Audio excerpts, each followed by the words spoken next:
Hello, नमस्ते, आपका स्वागत है न्यूज़पेपर एनालिसिस में। और आज हम बात करेंगे बहुत इंपॉर्टेंट करंट अफेयर्स की।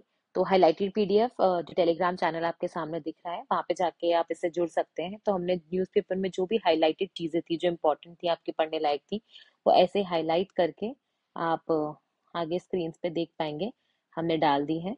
तो इससे क्या होता है, आपका टाइम बच जाता है। तो आइए अब हम थोड़ा सा टाइम बिना वेस्ट करें हम आगे बढ़ते हैं और हम चेक करते हैं कि आज के सबसे पहले हेडलाइंस क्या है, और फिर अपन उन हेडलाइंस का डिटेल एनालिसिस करेंगे।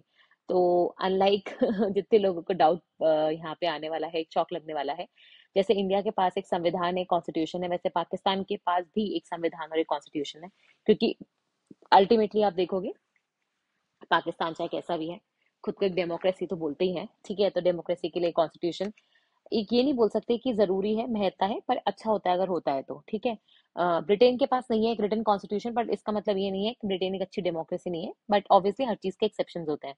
तो पाकिस्तान ने अपने संविधान में एक अमेंडमेंट किया है, 27वां अमेंडमेंट है, अनलाइक इंडिया जहाँ पे 106 ऑलरेडी हो चुके हैं। तो उसको लेके आप देखोगे, एक न्यूज आर्टिकल आया है कि कैसे ये जो अमेंडमेंट है, उसमें एक तो सुप्रीम कोर्ट से लेके कुछ कुछ बातें कही गई है, एक उनकी मिलिट्री की पावर्स को लेके कुछ कहा गया है, और पार्लियामेंट की पावर्स को लेके। तो इस वजह से आप देखोगे काफी ज्यादा इसमें क्रिटिसिज्म देखने को मिल रहा है। फिर सेकंड चीज है चाइना से रिलेटेड। अब आप बोलोगे मैम ऐसा कैसे हो गया कि आज हमारे दोनों पड़ोसी राज्य जो हैं वो एक के बाद एक हैं। तो ये डेलिबरेटली मैंने सोचा था कि मैं करूंगी कि मतलब थोड़ा सा इंटरेस्टिंग बनाने के लिए। तो चाइना ने, आपको पता ही है कि खुद का एक स्पेस स्टेशन है, जिसको अपन लोग टियांगोंग बोलते हैं। क्या बोलते हैं? टियांगोंग, ठीक है, जिसका मतलब होता है हेवनली पैलेस। तो चाइना अपना खुद का एक इंटरनेशनल स्पेस स्टेशन की तरह एक अपना चाइनीज स्पेस स्टेशन बना रहा है, ठीक है, जिसका नाम टियांगोंग है। और ये बेसिकली यहाँ पे वो जितने जैसे नीचे से लोग जो पृथ्वी से उड़ के एस्ट्रोनॉट्स वगैरह आएंगे, वो यहाँ पे रह सकते हैं, रिसर्च कर सकते हैं, एक्सपेरिमेंट कर सकते हैं और वापस आ सकते हैं। तो उन्होंने कुछ चाइनीज एस्ट्रोनॉट्स को ऊपर स्पेस में भेजा था, तो अब वो फाइनली वापस रिटर्न कर गए हैं। तो बस इस न्यूज में इतना सही था, बट मुझे आपको टियांगोंग के बारे में बताना था। फिर आप देखोगे एक आया है, अपन ने कल देखा था, पूरा एक बहुत बड़ा इंटरव्यू था शेख हसीना जी के ऊपर, है ना। और मैंने आपको बताया भी था कैसे शेख हसीना जी और उनके फादर दोनों का ही एक बहुत ही गहरा संबंध है इंडिया के साथ, ठीक है। और आपको पता ही है कि शेख हसीना जी को लास्ट ईयर जबरदस्ती, अब जबरदस्ती तो नहीं कह सकते, बट हाँ, उनके यहाँ पे इतने, बांग्लादेश में इतने भयंकर प्रोटेस्ट हो गए थे। इनफैक्ट वहां पे आप देखोगे जितने भी पॉलिटिकल लोगों के घर थे, पीएम हो गया, वहां पे डेप्यूटी हो गए, या फिर आप देखोगे जितने भी अच्छे मतलब बड़े बड़े पॉलिटिशियंस थे, उन सबके इवन घर तक चला दिए गए थे। तो इनको कहीं ना कहीं बहुत जल्दीबाजी में अपना सब कुछ छोड़ के शरण लेनी पड़ी थी, और शेख हसीना जी इंडिया आई थी। तो अब उसके पीछे क्या हुआ है, वहां पे क्या फिर से इशू क्रिएट हो गया है, वहां पे आप देखोगे अभी बॉम्ब ब्लास्ट वगैरह हुए हैं। तो क्यों ये सब हो रहा है, ये अपन जानेंगे। फिर आता है नेक्स्ट आर्टिकल है कि रशिया और यूक्रेन से रिलेटेड। तो कल अगर किसी ने शेयर मार्केट में इन्वेस्ट किया होगा तो आपको समझ में आया होगा। लोगों को लग रहा था कि बिहार इलेक्शंस के बाद जनरली मार्केट ऊपर उठता है ना। तो वो तो हुआ नहीं, मतलब जिस दिन काउंटिंग नहीं हुई थी। पर नेक्स्ट डे आपको पता है ऑयल प्राइसेस, जो कमोडिटी सेक्शन होता है, वो काफी आपको तेजी से बढ़ता हुआ दिखा था, ठीक है। तो उसका रीजन ही ये था कि रशिया ने अपना जो सप्लाई था क्रूड का वो कम कर दिया है। तो वो अपन थोड़ा सा जानेंगे कि क्या है और क्यों ऐसा हुआ है। फिर नेक्स्ट आर्टिकल जो है वो है ईरान के ऊपर। ये जो आप यहाँ पे पॉइंट देख पा रहे हो, इसको अपन स्ट्रेट ऑफ हॉर्मूज बोलते हैं, ठीक है। तो इस स्ट्रेट ऑफ हॉर्मूज पे जो एक यूएस का टैंकर था, ठीक है, उसको ईरान ने सीज कर लिया है। तो क्यों किया है, और ऐसा पहली बार किया है या मतलब पहले भी कर चुका है। फिर आई थिंक सबसे बड़ा न्यूज आर्टिकल यही है कि क्लीन स्वीप मिला है एनडीए को। तो एनडीए, जेडीयू, और आपको पता है जो रामविलास पासवान जी की पार्टी थी, है ना, उनके जो बच्चे हैं चिराग जी, तो उन तीनों का जो अलायंस था वो जीत गया है, और इतनी बहुमत से जीता है, मतलब 242 असेंबली सीट्स में से करीबन आप देखोगे, 243 असेंबली सीट्स में से आप देखोगे 200 पार कर दिया उन्होंने। तो अब की बार मोदी सरकार चलाते थे ना लोग, वैसे ही आप देखोगे अब की बार 200 पार था, तो वो 200 पार हो गया है। तो इससे रिलेटेड कुछ आर्टिकल्स आए हैं कि ऐसा क्यों हुआ, और नीतीश कुमार जी इसी के साथ बिहार के 10वीं बार चीफ मिनिस्टर बनने वाले हैं, मतलब लॉन्गेस्ट सर्विंग चीफ मिनिस्टर होंगे पूरे भारत में कहीं पे भी। तो ऐसा क्या हुआ कि एक ही चीफ मिनिस्टर वापस वापस आ रहे हैं, लोगों का ऐसा ट्रस्ट क्यों है, ऐसा वो क्या अलग कर रहे हैं। तो इसको लेके जो भी आर्टिकल्स आए थे वो साथ में रख दिए, और अपन जानेंगे कि ऐसा क्या कैलकुलेशन बैठा। ये इनफैक्ट आपके इंटरव्यू के लिए भी काफी इंपॉर्टेंट है, क्योंकि बहुत बड़ा एक पॉलिटिकल मतलब विन है। अपने यहाँ पे जैसे राजस्थान में एक कल्चर चलता है कि अगर गहलोत जी की सरकार है तो नेक्स्ट ईयर पक्का बीजेपी आएगी, बीजेपी के बाद फिर कांग्रेस आएगी। और आप ये देख लो, करीबन 1998 के आसपास से आपको ये ट्रेंड देखने को मिल रहा है, ठीक है। BJP Congress, BJP Congress, BJP Congress, ऐसे ऑल्टरनेट करता रहता है। लेकिन आप सोचो कि बिहार में एक ही पार्टी, ठीक है, चाहे उसका चीफ मिनिस्टर पहले कोई और पार्टी का हिस्सा था, फिर वो तोड़ के कोई और पार्टी बनाई, फिर वो अलायंस का हिस्सा बन गया, लेकिन वही एक बंदा या वही एक चीफ मिनिस्टर या वही एक चेहरे पे लोग बार बार वोट कर रहे हैं और उसको अब 10वीं बार चीफ मिनिस्टर बनाया है। तो ऐसी क्या स्ट्रैटेजी थी जो नीतीश ने अप्लाई करी कि अब वो फाइनली फिर से नेक्स्ट चीफ मिनिस्टर फिर से बन जाएंगे। फिर आप देखोगे नेक्स्ट जो है वो अपनी बेलेम ब्राजील में जो COP30 की मीटिंग चल रही थी उससे रिलेटेड है, क्योंकि वो ऑलमोस्ट खत्म होने को आ गई है। तो वहां पे क्या क्या फंड्स हो गए या क्या क्या वार्तालाप हो गए, क्या क्या अग्रीमेंट हो गए, क्या क्या किए गए हैं, क्या वो सही रहेंगे या नहीं रहेंगे, उससे सच में कोई फायदा होगा या नहीं होगा, पेरिस क्लाइमेट डील के जो हमारे टारगेट थे वो अचीव होंगे या नहीं होंगे, तो वो सब अपन जानेंगे। फिर आप देखोगे ये जो बिहार से रिलेटेड एक और आर्टिकल था, तो आपको पता होगा कि जब्ती हो जाती है, तो लोग है ना कुछ पैसा डिपॉजिट करते हैं इलेक्शन कमीशन को लड़ने के लिए। तो अगर आप सर्टेन परसेंटेज ऑफ वोट्स नहीं लाते हो तो आपका जो पैसा होता है वो जब्त कर लिया जाता है। तो वो अपन जानेंगे कि बिहार में कितने लोगों की जब्ती हुई है। फिर ये एक है ना एडवर्टीजमेंट आया था दिल्ली पोल्यूशन कंट्रोल कमेटी का, कि अपन ने अभी देखा था कि दिल्ली का पोल्यूशन जो है वो बहुत ज्यादा खराब हो गया है, ठीक है। आई थिंक कंटिन्यूसली 1 महीने से हर रोज न्यूज़पेपर में आपको ये बता ही रही हूँ। और उसमें मैंने आपको बताया था कि कैसे graded response action plan grab जो होता है वो लगा दिया गया है। और डिपेंडिंग आपका AQI का कैटेगरी क्या है, कि भाई 200 से 300 है, 300 से मतलब 400 है, 400 से 450 है, 450 के ऊपर है, आप ग्रैप 1, 2 या 3 या 4 का हिस्सा होते हो। इसमें क्या होता है, कुछ कुछ मेजर्स दिए जाते हैं, जैसे अगर आप 4 तक चले जाते हो तो स्कूल्स पूरे बंद कर दिए जाएंगे बच्चों के, है ना, कंस्ट्रक्शन का कोई काम नहीं होगा, बाहर से आने वाले व्हीकल्स को बंद कर दिया जाएगा दिल्ली में अंटिल वो हाइब्रिड या इलेक्ट्रिक हो, ठीक है। तो ऐसे बहुत एक्सट्रीम मेजर्स लेते हो, तो ग्रैप 1 मतलब अभी भी थोड़ा मेजर्स लेने से काम चल जाएगा, और ग्रैप 4 एकदम एक्सट्रीम हो जाएगा। तो ये अपन थोड़ा सा देखेंगे क्योंकि अभी न्यूज में भी था। फिर एक और चीज जो अपन ने कल देखी थी वो क्या थी, वो था बिरसा मुंडा जी का बर्थडे था। और इसमें मैंने आपको बताया था कि हम लोग 15 नवंबर को ट्राइबल जो गौरव दिवस होता है, ठीक है, आदिवासी गौरव दिवस बोलो या ट्राइबल प्राइड डे, वो सेलिब्रेट करते हैं। इसको 2021 में मोदी जी ने अनाउंस किया था कि हम आपसे ये वाले दिन को 15 नवंबर को बिरसा मुंडा जी के बर्थडे को हम लोग ये सेलिब्रेट करेंगे। और आपको पता है कि रायपुर में एक नया ट्राइबल म्यूजियम भी बनाया जा रहा है। तो उसी को लेके आप देखोगे कि ट्राइबल से रिलेटेड जो स्कीम्स वगैरह चल रही है उससे रिलेटेड आर्टिकल आया है, तो एक तरीके से आपका रिवीजन भी हो जाएगा। और नन अदर देन हमारे वाइस प्रेसिडेंट CP राधाकृष्णन जी ने लिखा है। फिर आता है सबसे आई थिंक दुखद खबर है, और जो ये लेडी आप देख रहे हो ना, इन्होंने इनके आई थिंक जितने मेरे ऐसे थे यूपीएससी में या इनफैक्ट RAS में भी, तो वहां पे थिमक्का जी का नाम तो मैंने हमेशा लिखा था जब भी एनवायरनमेंट की बात आती थी, क्योंकि 114 साल की एज में आप देखोगे इनका देहांत हो गया। लेकिन इनको हम लोग मदर ऑफ ट्रीज भी बोलते थे। इन्होंने लगभग 385 जो बरगद के पेड़ होते हैं वो उगाए थे। और मतलब बहुत कुछ किया है एनवायरनमेंट के लिए, इनको काफी सारे अवार्ड भी मिले हैं। आई थिंक मेरे हर ऐसे में जो एनवायरनमेंट से रिलेटेड था यहाँ पे थिमक्का जी का नाम तो आप मतलब देख ही सकते हो उसके अंदर। फिर जर्मन इकोनॉमी को लेके एक आर्टिकल लिखा गया है, और आप सोच रहे हो कि मैम जर्मनी की इकोनॉमी को लेके हमारा क्या काम है। काम इसलिए है क्योंकि US और चाइना के बाद अब तीसरे नंबर पे, और इंडिया से पहले अब कौन सी इकोनॉमी बचती है, जर्मनी की।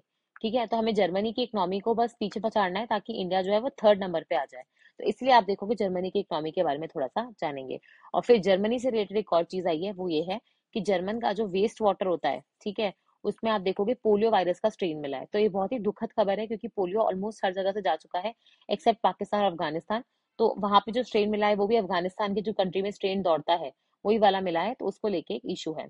फिर आप देखोगे इंडिया ने, आपको पता है कि पर्सनल डेटा प्रोटेक्शन बिल बनाया था, पहले तो एक समिति बनाई थी BN श्री कृष्णा समिति, उन्होंने पर्सनल डेटा प्रोटेक्शन बिल बनाया था। फिर वो आप देखोगे फाइनली मतलब बहुत सालों बाद जाके एक digital personal data protection act में कन्वर्ट हुआ। और आपको पता है कि इंडिया में जो भी एक्ट होता है, अधिनियम होता है, उसके साथ साथ कुछ कुछ रूल्स भी आते हैं। तो इसी के साथ आप देखोगे फाइनली इतने सालों के एक्ट इनेक्टमेंट के बाद 2023 के बाद अब रूल्स आ गए हैं। और रूल्स में क्या क्या कहा गया है, क्या क्या इस एक्ट में कहा गया है, वो भी अपन थोड़ा सा देखेंगे। फिर यहाँ पे आएगा कि एक्सपोर्टर्स को लेके मैंने आपको बताया था कि कल एक तो सरकार ने 25,000 करोड़ का एक एक्सपोर्ट मिशन अनाउंस किया था। और अब RBI आप देखोगे एक्सपोर्टर्स को सपोर्ट कर रहा है, क्योंकि अब ऑब्वियसली आपको पता है कि US में माल ना बिकने की वजह से, टैरिफ्स इतने हाई होने की वजह से वो अपना माल नहीं बेच पा रहे हैं। तो अब इनके लिए RBI ने क्या मेजर्स अनाउंस किए वो अपन थोड़ा सा जानेंगे।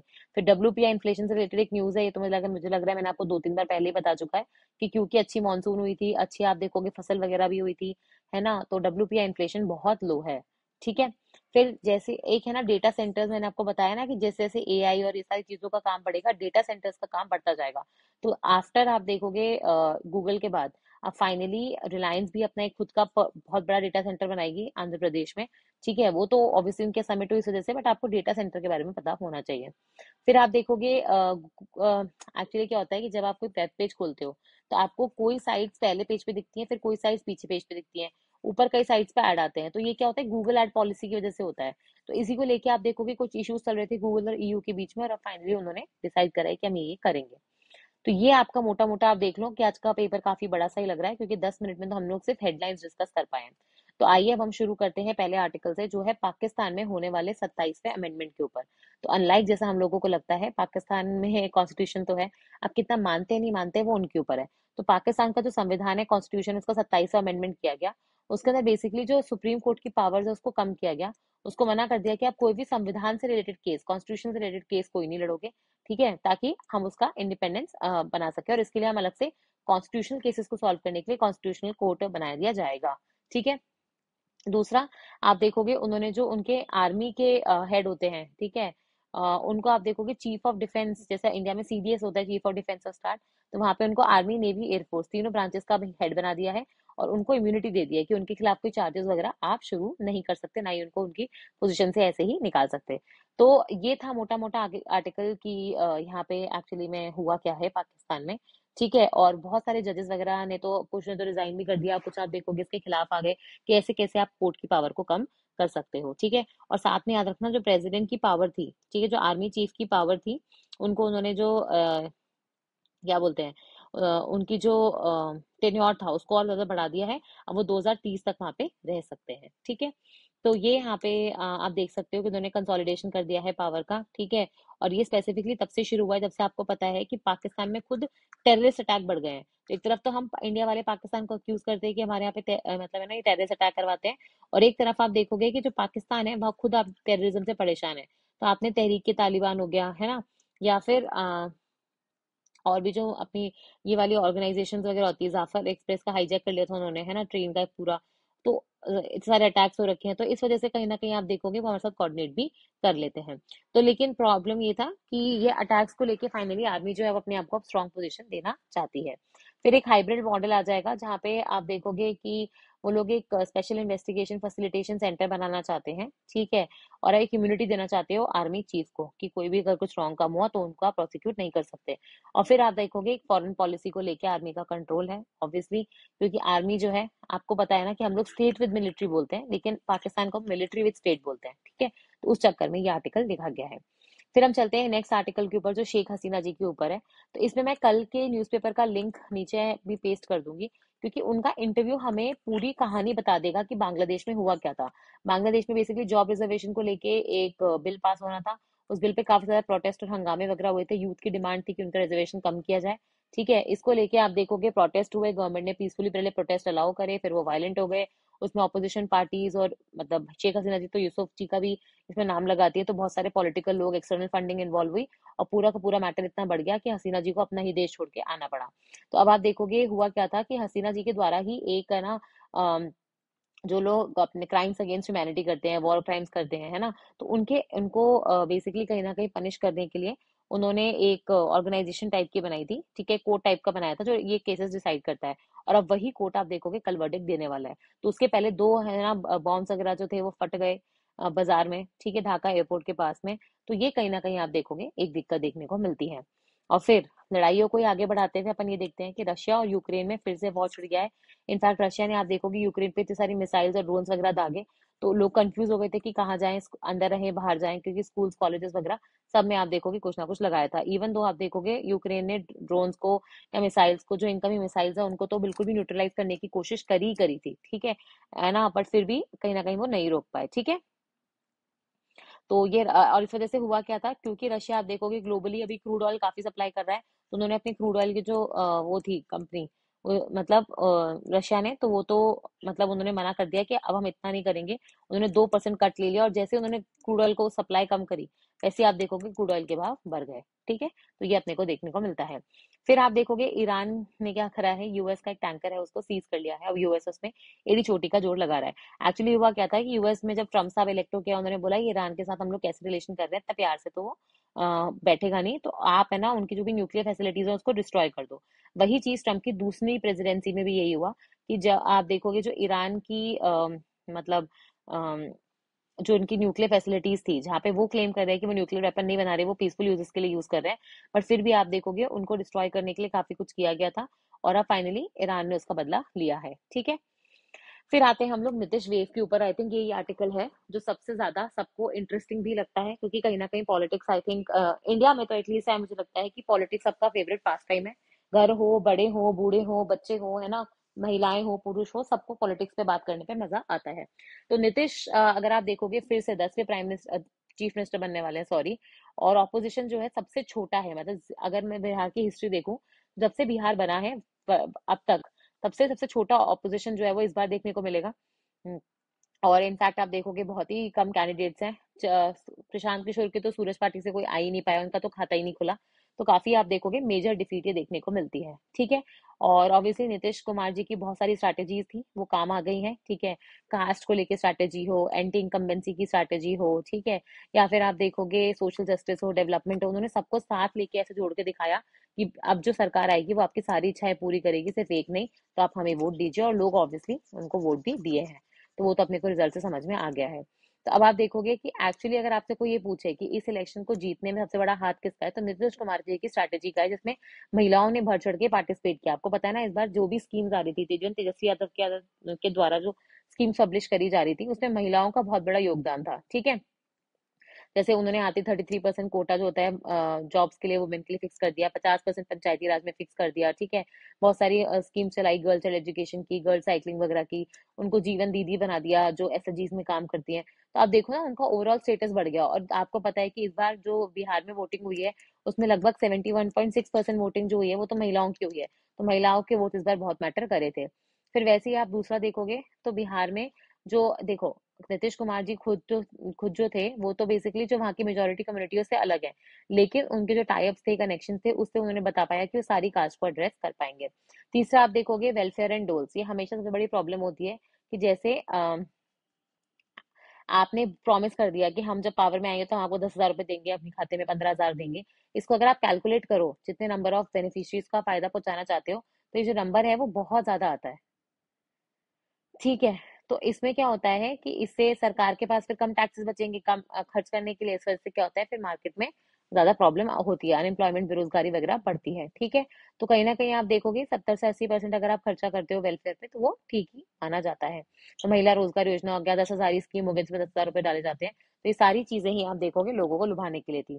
और तीसरा है आपका अनअसेसेबल सोशल कॉम्बिनेशन। ठीक है, जहाँ पे आप देखोगे कि मैंने बताया ना, तीन पार्टीज का संगठन था। एक तो आप देखोगे अपनी बीजेपी हो गया, एक जेडीयू हो गया, और एलजेपी हो गया। तो तीनों ने upper caste, non Yadav, OBC, x, है ना, ईबीसी और दलित, इन सबको लुभाने की कोशिश करी थी।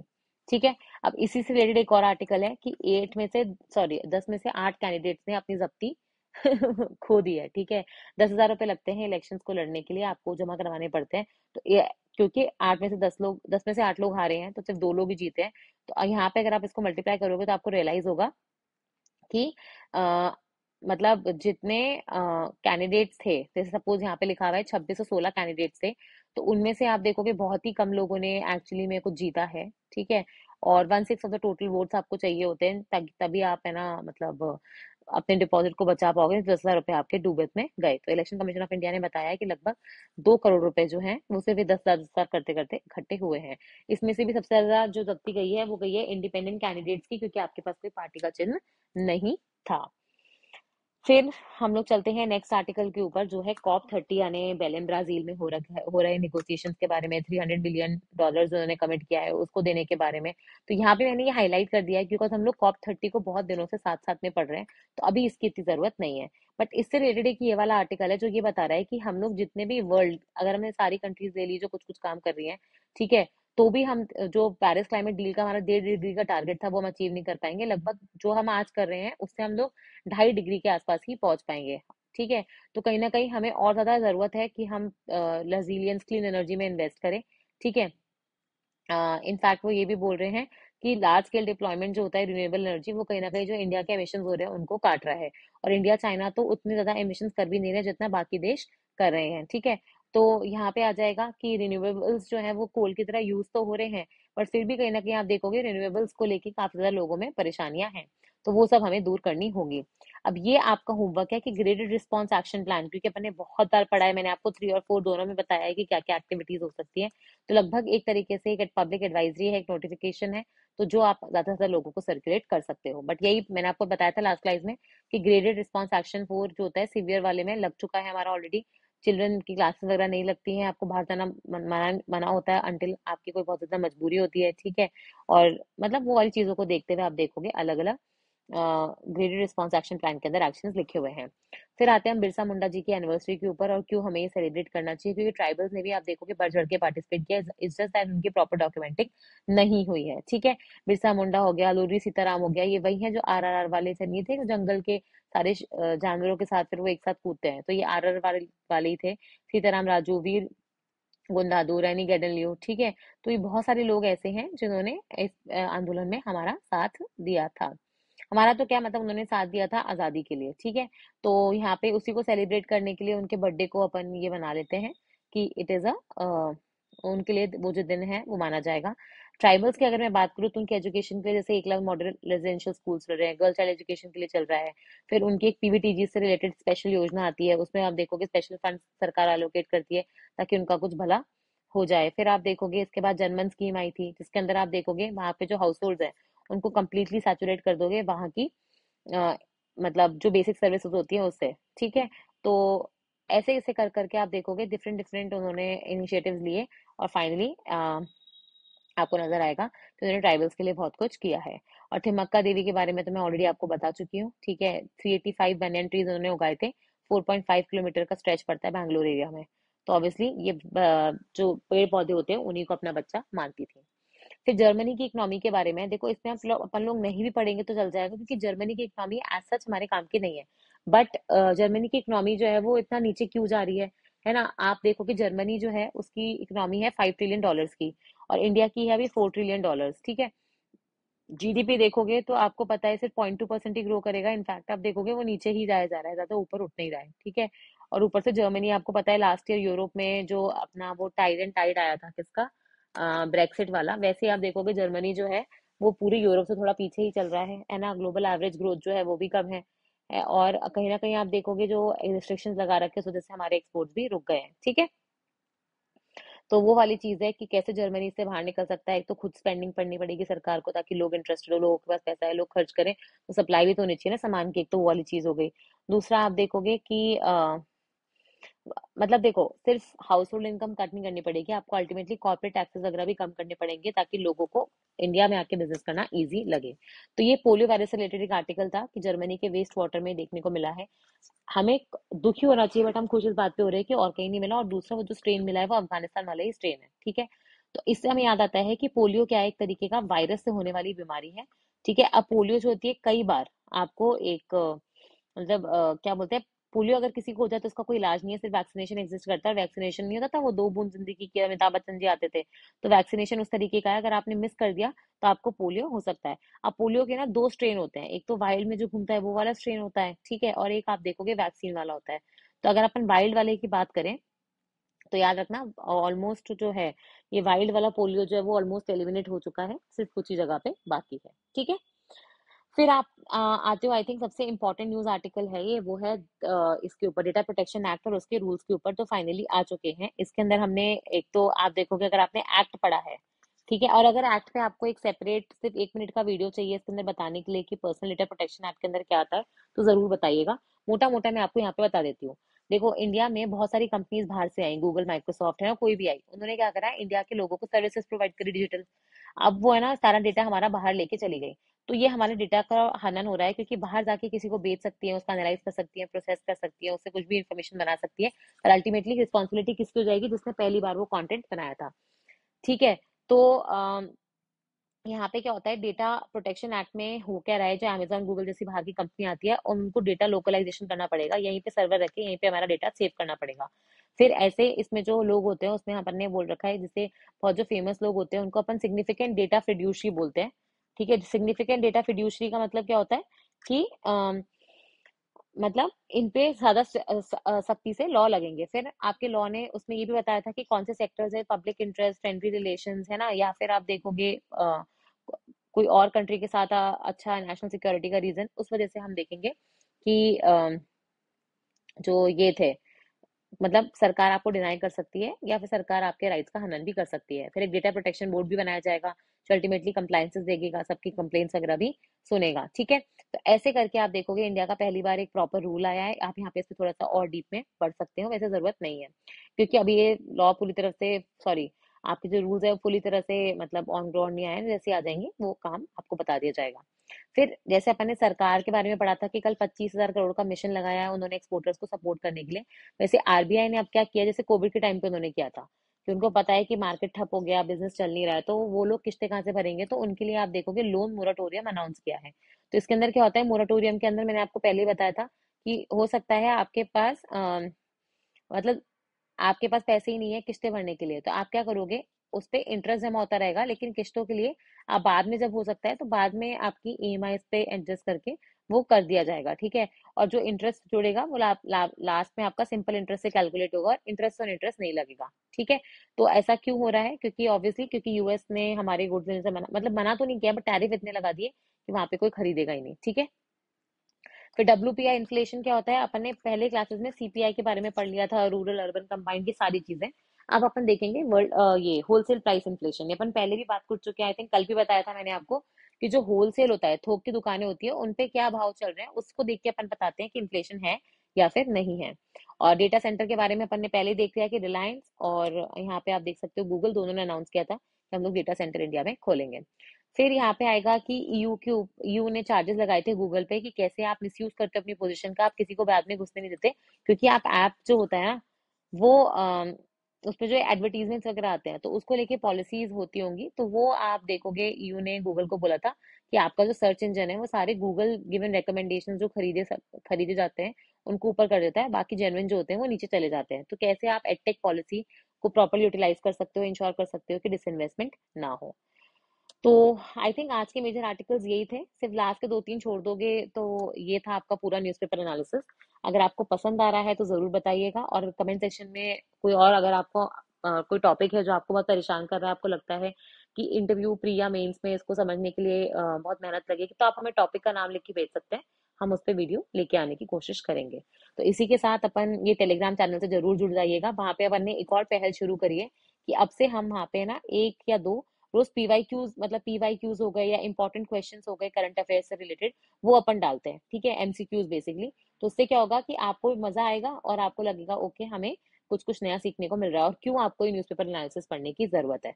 तो इसी पॉजिटिव नोट के साथ हम ये आज का लेक्चर यहीं समाप्त करेंगे और धन्यवाद।